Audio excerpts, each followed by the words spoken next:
৪৫ লাখের বেশি নতুন ভোটার এবার বাংলাদেশের জাতীয় সংসদ নির্বাচনে ভোট দেবেন। পুরাতন ভোটারদের মধ্যেও অনেকেই আগে কখনো ভোট দেওয়ার সুযোগ পাননি। স্বভাবতই তরুণদের মধ্যে এ নিয়ে উচ্ছ্বাসের কমতি নেই। আমি তো বিগত নির্বাচনে দেখেছি যে মরা মানুষ এসে ভোট দিয়েছে। আমি বিগত নির্বাচন দেখেছি রাতে ব্যালটে সিল পড়েছে।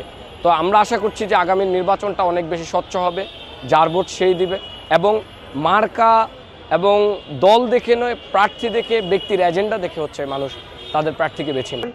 এই প্রথম আমি বলবো যে আমি জাতীয় নির্বাচনে ভোট দিতে পারছি।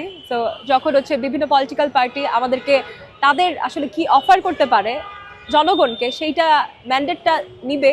তো এই জায়গা থেকে আমার মনে হয় যে আমি অনেক এম্পাওয়ার্ড ফিল করছি। ২০২৪ সালের জুলাই গণ অভ্যুত্থানে নারীদের বড় অংশগ্রহণ ছিল। অনেক ক্ষেত্রে তারাই পরিণত হয়েছিলেন আন্দোলনের মুখে। কিন্তু পরবর্তী সংস্কার কার্যক্রমে নারীদের অংশগ্রহণ অনেকটাই উপেক্ষিত হয়েছে বলে অভিযোগ রয়েছে। এইসব মিলিয়ে নারী ভোটাররা তাদের অধিকারের প্রশ্নে চিন্তিত।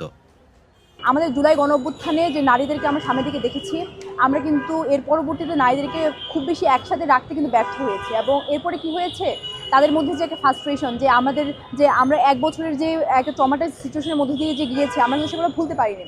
কিন্তু তারপরেও কিন্তু আমাদের কিন্তু সমর্থন রয়েছে নতুন বাংলাদেশ গড়ার এবং তরুণদের নতুন বাংলাদেশ গড়ার। কিন্তু এখানে আমাদেরকে কিন্তু নারীদেরকে অনেক ইজিলি ম্যানিপুলেট করা যায়, সেটা একটা ব্যাপার।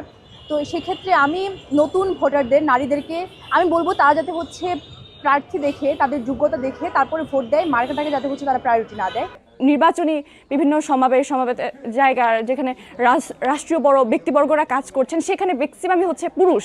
নারীদের অংশগ্রহণ দেখাই যায় না, ওই জায়গাটায় ধরেন রাজনৈতিক দলীয় ব্যক্তিবর্গরা একসাথে কথা বলছেন, আলোচনা করছেন, সেখানে আমরা নারীদের অংশগ্রহণ অনেক কম দেখতে পেয়েছি বোধহয়। জুলাই আন্দোলনে ছিল আলাদা দল নির্ভর, কিন্তু রাষ্ট্রীয় যখন ডক্টর ইউনূস বসেছেন বিভিন্ন রাজনৈতিক দলের সাথে, তখন আমরা দেখেছি যে নারীদের অংশগ্রহণ সেখানে নেই। পুরুষ কেন্দ্রিক একটা সমাবেশের অবস্থা আমরা দেখেছি। তবে সব ছাড়িয়ে এখন ভোটের ফুরফুরে আমেজ তরুণদের মধ্যে।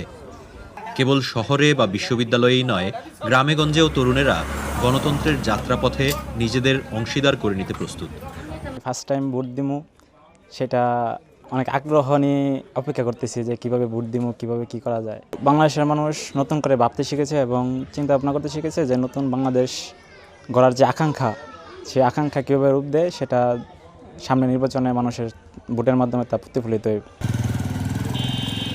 তবে আসন্ন ভোটকে নিয়ে উচ্ছ্বাস যেমন রয়েছে, কতটা সুষ্ঠুভাবে নির্বাচন অনুষ্ঠান সম্ভব হবে তা নিয়ে শঙ্কাও রয়েছে অনেকের মধ্যে। নতুন প্রজন্ম কি নিজেদের প্রথম ভোট দিয়েই নতুন রাজনৈতিক ভবিষ্যৎ গড়তে পারবে?